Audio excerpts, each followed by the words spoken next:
Welcome to English Listening Practice. This video is designed for learners of all levels. Listen carefully and try to understand the story. Let's begin. The first time I walked into the Ravelin Museum after closing hours, the building felt less like a public space and more like a confession.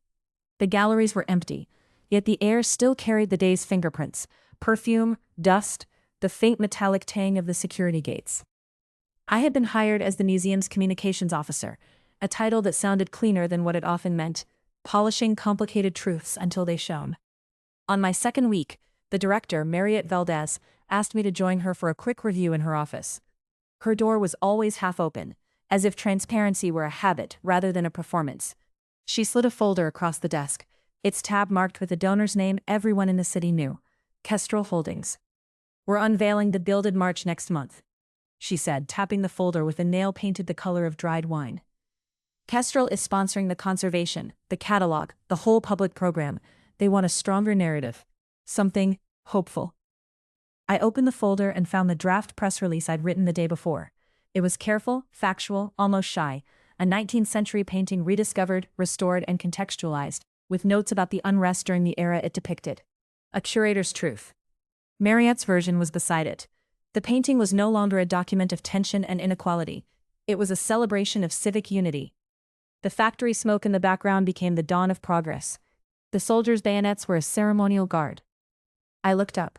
"This isn't just hopeful," I said. "It's dishonest." Mariette didn't flinch. "It's strategic," she replied. "We're trying to keep the museum alive. Kestrel's funds pay staff salaries, including yours. If the story makes the city proud, people come. If people come, the museum survives." Her words were reasonable, and that was the problem. Reasonable compromises are harder to reject than blatant wrongdoing.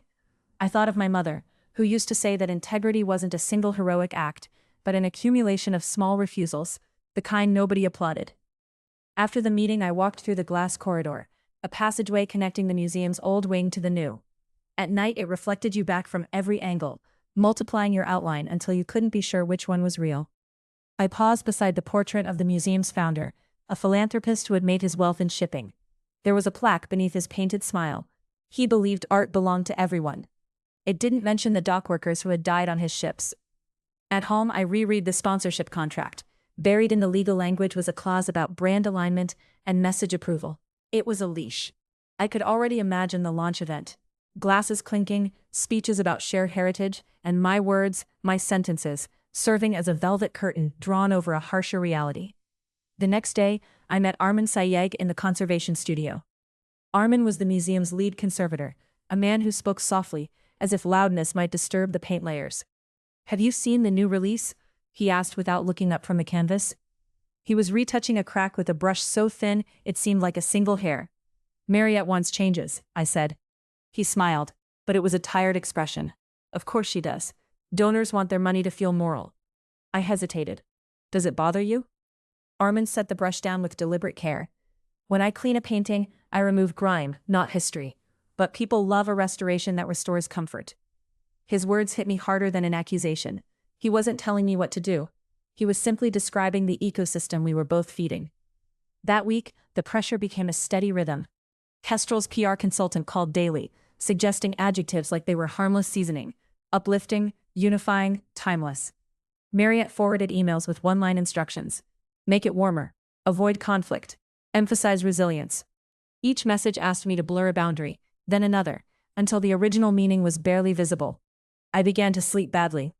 In the early hours, I remembered my first job at a newspaper, when I had believed words could hold people accountable. I'd left journalism after an editor softened an investigative piece about a construction firm that sponsored the paper's community outreach. The article became a profile of philanthropy. The truth didn't disappear. It simply stopped being spoken aloud. Now, in the museum, I was facing a familiar equation. Survival traded for honesty. The difference was that this time the trade would be mine to approve. On the Monday before the announcement, Mariette asked me to finalize the release. "This is the version we're sending," she said, already speaking in the tone of someone closing a door. "I need you on board, Lena." I stared at the draft on the screen. The painting's title, The Gilded March, suddenly felt like a warning. A procession dressed in gold, moving forward with polished certainty, while the people at the edges blurred into background. "I can't sign off on this," I said. Mariette's face tightened, not with anger, but with disappointment. The kind that implies you've broken an unspoken rule. Then what do you suggest? We tell the whole ugly story and risk losing everything? We tell the true story, I answered, and heard how naive it sounded even to me. Or at least we don't lie. She leaned back. Integrity is a luxury, she said. Museums don't run on principles. They run on money. Filled with the hum of the computer and the distant sound of a tour group echoing from the atrium. I realized Mariette wasn't a villain. She was terrified. The museum's budget meetings had turned her hair gray at the temples. She carried the burden of payroll, repairs, permits, things the public never romanticized. And I, despite my ideals, was afraid too. I needed this job. I liked this job. I liked the feeling of belonging to something respected. I liked telling people stories about art, even if I didn't always tell them everything. I asked for 1 hour. Mariette nodded, as if granting me a final courtesy. I went to the glass corridor again, and stood where the city lights bled through the windows. I thought about my own ambition, how easily it had learned the language of necessity. I thought about how quickly I had begun to measure my ethics in manageable units. Then I did something small and strangely calming. I opened the draft press release and wrote a second version, not rebellious, not incendiary, just accurate. I described the painting's beauty and its contradictions. I included a sentence about the unrest it depicted, the voices omitted from official narratives. I added a quote from Armin about restoration not erasing history.